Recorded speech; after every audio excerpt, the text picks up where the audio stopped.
मान के चलिए दो स्टूडेंट्स हैं। एक स्टूडेंट है जो सारे साल जम के पढ़ाई करता है, जो भी किताबों में लिखा है सब कुछ पढ़ता है और एग्जाम देने जाता है। एक दूसरा स्टूडेंट है, वो पढ़ाई शुरू करने से पहले देखता है कि सिलेबस क्या है। वो ये चेक करता है कि पिछले 2 या 3 साल में किस तरह के क्वेश्चन पेपर आए थे। वो ये भी चेक करता है कि कौन से इंपॉर्टेंट क्वेश्चन हैं और उसके हिसाब से वो तैयारी करता है। आप जानते हैं कि जो भी कुछ हम चाहते हैं उस एग्ज़ाम से किसके अच्छे नंबर आएंगे, आप समझ सकते हैं इसमें। कुछ कुछ इसी तरह से एपीक्यूपी में भी होता है। आज मैं बात करने वाला हूँ एपीक्यूपी थर्ड एडिशन के तीसरे फेज के बारे में, जो बात करता है प्रोसेस डिज़ाइन एंड डेवलपमेंट के बारे में। जब तक ये वीडियो समाप्त होगा आपको समझ में आएगा ये प्रोसेस डिज़ाइन एंड डेवलपमेंट होता क्या है, क्या क्या इनपुट्स हैं जो पिछले फेज से आते हैं, कौन से 10 आउटपुट हैं जो इस फेज से निकलते हैं, क्या की डिफरेंसेस हैं with respect to second edition, और किस तरह के इंडस्ट्री के चैलेंजेस हैं जो कि आज के टाइम में एपीक्यूपी प्रोसेस में देखने को मिलते हैं। अब अगर हम एपीक्यूपी थर्ड एडिशन की बात करें तो जैसे सेकेंड एडिशन में 5 फेजेस के हैं। जो फेज 1 है वो बात करता है प्लान एंड डिज़ाइन के बारे में, फेज 2 बात करता है प्रोडक्ट डिज़ाइन एंड डेवलपमेंट के बारे में, फेज 3 जिसके बारे में आज डिटेल में चर्चा होने वाली है वो बात करता है प्रोसेस डिज़ाइन एंड डेवलपमेंट के बारे में, जो प्रोसेस 4 है वो बात करता है प्रोडक्ट एंड प्रोसेस वैलिडेशन, और प्रोसेस जो फेज 5 है वो बात करता है with respect to corrective action, validation और उन सब के बारे में बात करता है। ऑलरेडी फेज 1 एंड फेज 2 के वीडियोस हैं जिसको आप रेफर कर सकते हैं। आज मैं स्पेसिफिकली बात करने वाला हूं विद रिस्पेक्ट टू फेज 3। अब इस बात को अंडरस्टैंड करना बहुत ज़रूरी है कि जब हम एपीक्यूपी की बात करते हैं तो 4 की फैक्टर्स हैं जिसको हमें ध्यान रखना है और उसके हिसाब से ही सारे काम करने हैं। ये 4 बातें हैं with respect to productivity, with respect to delivery, cost and process capability, जिसको हम आसान भाषा में QCD, quality cost and delivery के बारे में बात कर सकते हैं। ये जो 4 फैक्टर्स हैं ये की इनपुट्स हैं जो कि कस्टमर से आते हैं या टॉप इंजन से हमें मिलते हैं, और जिस समय हम फेज 3 में हैं इन चारों फैक्टर्स को हमें ध्यान रखना है और देखना है कि जो भी आउटपुट इससे निकल रहे हैं क्या इन चारों फैक्टर्स को मीट कर रहे हैं, नहीं कर रहे। क्योंकि अगर वो मीट कर रहे हैं देन जो ओवरऑल हमारा इंटेंट है वो मीट कर रहा है, बट अगर उसे मीट नहीं कर रहे तो सब बेकार है। से फॉर एग्जांपल अगर मैं प्रोडक्टिविटी की बात करूं तो इंटेंट ये है कि अगर हमें एक दिन में 500 पीस बनाने हैं तो क्या हम 500 पीस बना सकते हैं, नहीं बना सकते हैं। देन जो दूसरी बात आती है with respect to process capability की, जो 500 पीस बनाएंगे उसमें अगर हम रिजेक्शन की बात करें, पीपीएम की बात करें, तो कस्टमर का टारगेट अगर 10 पीपीएम, 20 पीपीएम या 50 पीपीएम है, क्या हम उस रिजेक्शन के हिसाब से बना सकते हैं क्या। तीसरा आता है टाइमिंग के बारे में। हमने 500 पीस तो बना दिए लेकिन हमने 16 घंटे लगा दिए बनाने में, जबकि काम करना था 8 घंटे। और इसी से रिलेशन में चौथा पॉइंट है, हमने 500 पीस तो बनाए लेकिन उन 500 पीस को बनाते हुए एक कस्टमर की सर्टन एक्स कॉस्ट थी, लेकिन जब वो फाइनली कस्टमर के हाथ में पहुंचा तो पता लगा कि वो एक्स प्लस डेल्टा कॉस्ट हो गई, यानी कि वो प्रोडक्ट एक्चुअली में लॉस में हो गया। तो इसलिए चारों फैक्टर्स जब हम बात करेंगे फेज 3 में तो उसके बारे में बार बार बात करेंगे, उन 10 आउटपुट के बारे में कि किस तरीके से इसको हम रेफर कर सकते हैं। जो एपीक्यूपी का थर्ड एडिशन है ये मार्च 2024 में आया था। अब बात करते हैं इसके आउटपुट के बारे में। तो 10 आउटपुट हैं इसकी। जो सबसे पहला आउटपुट जो अगर एपीक्यूपी के मैनुअल में देखेंगे वो बात करता है विद रिस्पेक्ट टू पैकेजिंग के बारे में। यहाँ इंटेंट यह है कि जो भी पैकेजिंग हम डिसाइड कर रहे हैं क्या वो रिक्वायरमेंट्स को फुलफिल कर रहा है, नहीं कर रहा। Say for example as simple as मैं इस कार का एग्जांपल लेता हूँ। एक कार कंपनी है, इसने बहुत मेहनत से एक कार बना ली है, सब कुछ बढ़िया है, लेकिन जब वो डिलीवर हो रही है कस्टमर एंड पे, यानी कि जो प्लांट से निकलकर डीलर शॉप तक जा रही है, तो पता लगा कि अगर उसमें स्क्रैचेस आ गए, कहीं डेंट आ गए, अगर उसको प्रॉपरली हमने ट्रांसपोर्ट नहीं किया, प्रॉपरली उसकी पैकिंग नहीं की, तो जो सारी मेहनत पीछे सप्लाई चेन ने की है वो बेकार हो जाएगी। यानी कि जो कॉस्ट है उसके बारे में हम सोच सकते हैं हमारी बढ़ जाएगी, क्योंकि हमें हो सकता है दोबारा उसे रिपेयर या रिवर्क करना पड़े, और इस तरह से बाकी सारी बातें इम्पैक्ट हो सकती हैं। जो दूसरा आउटपुट जो इस फेज से निकलता है वो बात करता है with respect to product process quality system plan. अब इसमें अंडरस्टैंड करना जरूरी है कि जो भी हम काम कर रहे हैं वो एक सर्टेन सिस्टम के हिसाब से कर रहे हैं। यानी कि जो फेज 1 और फेज 2 से जो फेज 3 में आया, तो प्रिमरली इंटेंट क्या है कि जो फेज 3 में जो भी कुछ हम काम कर रहे हैं वो बेसिकली आउटपुट है फेज 2 का। तो क्या सब कुछ हमने इनकॉर्पोरेट किया, जो भी हमारे डॉक्यूमेंटेशन थे, जो भी हमारे सिस्टम थे, उसको चेक कैसे करेंगे। तो उसको चेक करने का एक तरीका है with respect to internal audit. अब ये कस्टमर भी कर सकता है, ऑर्गेनाइजेशन खुद भी कर सकती है, या किसी थर्ड पार्टी को बुला सकते हैं, जहाँ पर इसको हम चेक करेंगे कि जो भी हमें रिक्वायरमेंट चाहिए थी प्रोडक्ट के अंदर, जो भी प्रोसेस के अंदर रिक्वायरमेंट चाहिए थी, क्या वो सब हमने इनकॉर्पोरेट की या नहीं की, उन सबको देखेंगे। यहाँ एक और इम्पॉर्टेंट फैक्टर आता है with respect to customer manual also. Generally जितने भी बड़े OEMs हैं उन सब के अपने सप्लायर मैनुअल्स होते हैं, उसके अंदर बहुत सारी स्पेसिफिक रिक्वायरमेंट होती है। तो यहाँ पर हमें उसको चेक करना है कि वो सारी रिक्वायरमेंट्स यहाँ पर आई हैं या नहीं पर आई। जो तीसरा आउटपुट है इसका, वो बात करता है with respect to process flow chart. जब हम प्रोसेस फ्लो चार्ट की बात करते हैं तो इसके बहुत सारे डिटेल, जो इसका एक अपेंडिक्स 6 है जो EPQB मैनुअल है, वहाँ भी आपको बहुत डिटेल में मिलेगा कि किन किन पॉइंट्स को हमें चेक करना है। जब हम प्रोसेस फ्लो की बात करते हैं तो इंटेंशन ये है कि जब एक कार बननी शुरू हुई तो उसके डिफरेंट स्टेजेस होंगे। कहीं पर पेंटिंग का प्रोसेस हो रहा है, कहीं असेंबली का प्रोसेस है, कहीं इंस्पेक्शन है, कहीं डिस्पैच है, इससे पहले भी बहुत सारे अपस्ट्रीम में प्रोसेस हो सकते हैं।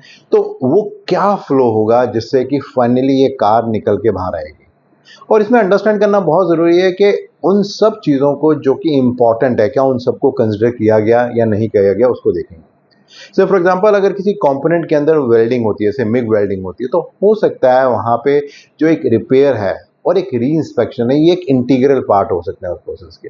तो क्या हमने प्रोसेस फ्लो के टाइम में इस बात का ध्यान रखा या नहीं रखा, ये किसका एग्जाम्पल हो सकता है। जो अगला फेज है वो बात करता है with respect to floor plan layout. अभी फ्लोर प्लान लेआउट की जब हम बात करते हैं तो अगेन EPQB के मैनुअल में जो अपेंडिक्स 5 है वहाँ बहुत सारे क्वेश्चन दे रखे हैं। अगर हम उसको आंसर देंगे तो हमें बहुत सारे क्वेश्चंस क्लियर हो जाएंगे कि जो जो बातें हमें चेक करनी चाहिए थी वो हमने की नहीं। फ्लोर प्लान लेआउट का मतलब यह है कि एक कार प्लांट के अंदर बहुत सारे अलग अलग शॉप्स होंगी जहाँ से प्रोडक्ट अलग अलग तरीके से मूव करते करते फाइनल असेंबली में आएगी। तो उनका सिंक्रोनस फ्लो है कि नहीं। ऐसा तो नहीं कि बहुत हैप्पीजार्ड वे है जिससे सारा मटेरियल मूव कर रहा है। मे बी ऐसा करने से बहुत सारा टाइम हमारा लग रहा है, जो फाइनल आउटपुट निकलने वाला है वो डिले हो सकता है। मे बी जो कॉस्ट ऑफ प्रोडक्शन है वो हमारी बढ़ सकती है, और मे बी जो हमारी प्रोडक्टिविटी चाहिए, जो हम बात कर रहे हैं कि एक दिन में अगर हम बोलते हैं कि 500 कार बननी चाहिए, तो क्या वो कार बनेगी या नहीं बनेगी, वो एक क्वेश्चन मार्क आता है। तो फ्लोर प्लान लेआउट एक बहुत इंपॉर्टेंट रोल प्ले करता है इस बारे में। देन जो अगला फेज है इसके, जो आउटपुट की बात करते हैं, वो बात करता है विद रिस्पेक्ट टू FME। आपको पता होगा EIG VDA का FME फर्स्ट एडिशन है। अगेन यहाँ पर जो अपेंडिक्स 7 है वो बहुत डिटेल में बहुत सारे क्वेश्चन पूछता है इस बात को अंडरस्टैंड करने के लिए कि जो भी आउटपुट हमें कस्टमर से मिले थे, जो भी आउटपुट डिज़ाइन FME है ऐसे, क्या वो सब हमने FME जो प्रोसेस FME है उसके अंदर हमने कंसिडर किया नहीं किया। देन इसके अलावा एक और इम्पॉर्टेंट फैक्टर है कि इस कार को जब हमने पिछली बार सिमिलर काइंड ऑफ मॉडल बनाया था, किस तरह की वारंटी मार्केट से आई थी, किस तरह के फेलियर्स मार्केट से आए थे, किस तरह के फेलियर्स थे जो मैं अपने सप्लायर के साथ आए थे, किस तरह के फेलियर्स थे जो मैं असेंबली लाइन में आए थे, क्या उन सब को हमने कंसिडर किया या नहीं किया विद रिस्पेक्ट टू FME, वो बहुत इंपॉर्टेंट है।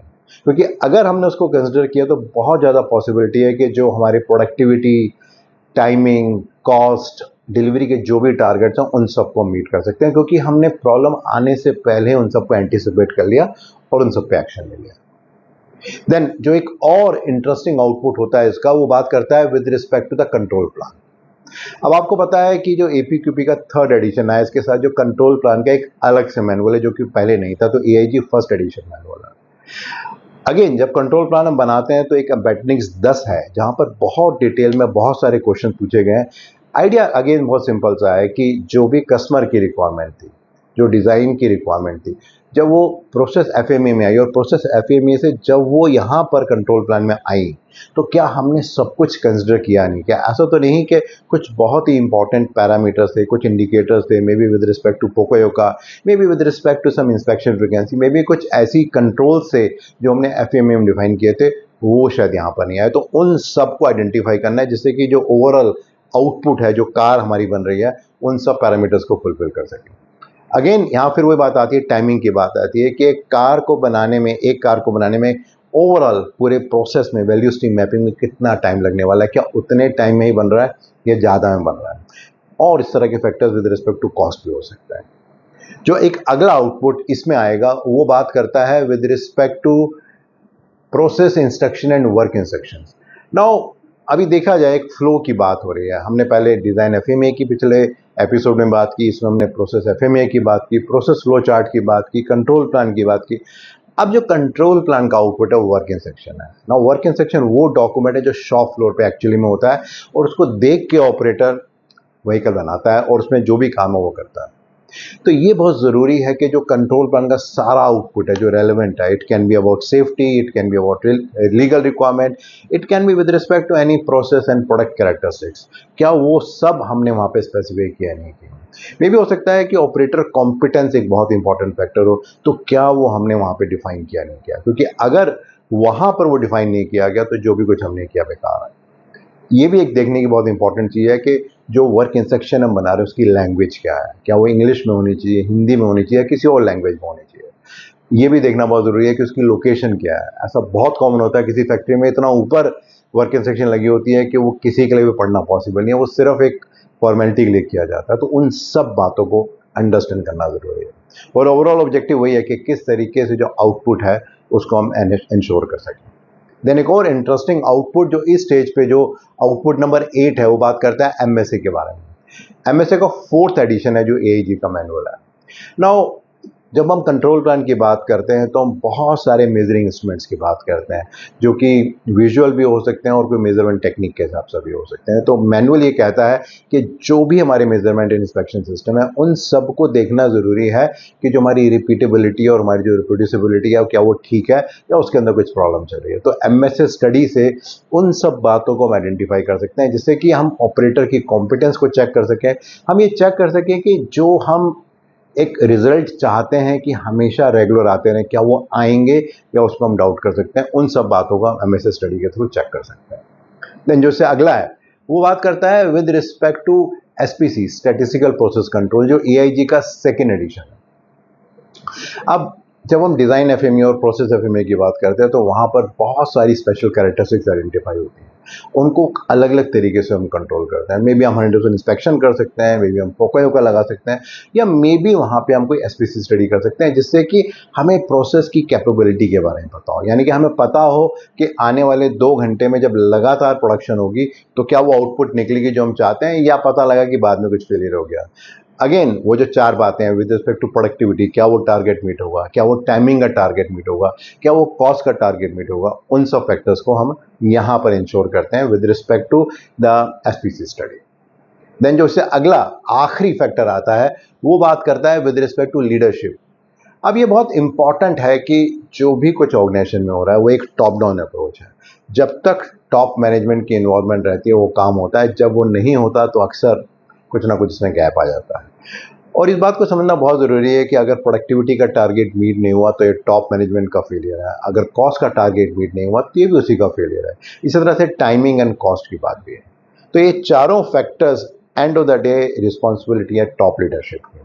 और वो कैसे होगा, अगर हर फेज में जितने भी गेट रिव्यूज हैं वहाँ पे टॉप मैनेजमेंट की इन्वॉल्वमेंट है, वो रेगुलरली रिव्यू कर रहा है क्या सही चल रहा है, क्या सही नहीं चल रहा और कहाँ पे उसको इनपुट देने की ज़रूरत है, क्या रिसोर्स देने की ज़रूरत है, मे भी कोई डायरेक्शन देने की ज़रूरत है, वो सब बहुत ज़रूरी है। तो ये सब है 10 फेज।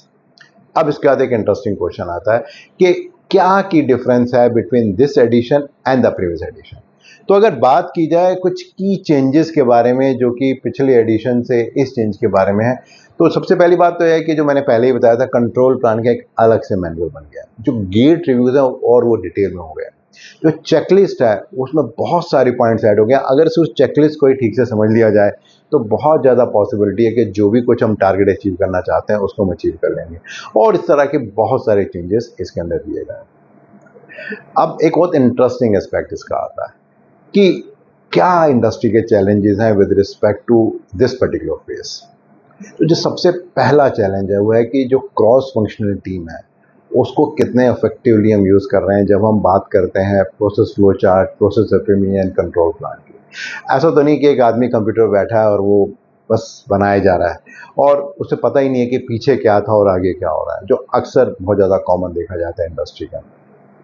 देन एक और इंटरेस्टिंग फैक्टर जो देखा जाता है जो बहुत कॉमन रहता है इंडस्ट्री में, वो बात करता है विद रिस्पेक्ट टू दिस के जो भी इंटरनल और एक्सटर्नल ऑडिट्स हो रही हैं उसका ऑब्जेक्टिव क्या है।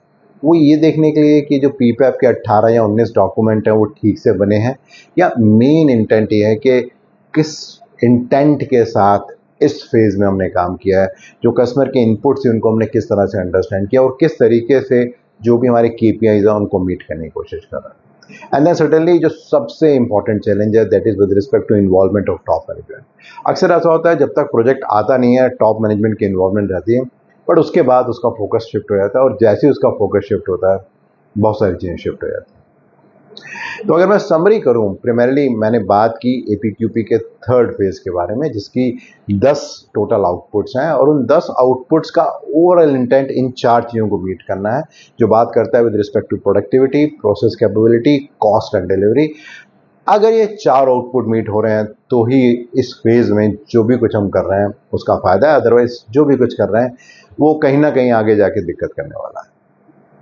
मेरा जो अगला वीडियो रहेगा वो रहेगा with respect to APQP fourth phase, जो कि बात करता है प्रोडक्ट एंड प्रोसेस वैलिडेशन के बारे में। रेगुलरली बहुत सारे फीडबैक मिल रहे हैं और हेल्प कर रहे हैं अंडरस्टैंड करने के लिए आपकी क्या एक्सपेक्टेशन है, सो प्लीज़ इसको आप कंटिन्यू कीजिए। इस पर्टिकुलर वीडियो को आप और डिटेल में जानना और समझना चाहते हैं तो नीचे एक लिंक मिलेगा, उसे आप क्लिक करेंगे तो एक ब्लॉग आपको दिखेगा, वहाँ और डिटेल में जानकारी मिलेगी इस वीडियो के बारे में। और अगर इस तरह के ब्लॉग्स एंड वीडियोस यूजफुल हैं तो आप हमेशा अपने फ्रेंड से शेयर कर सकते हैं और मेरे YouTube चैनल और मेरी वेबसाइट bhavyamangla.com को सब्सक्राइब भी कर सकते हैं।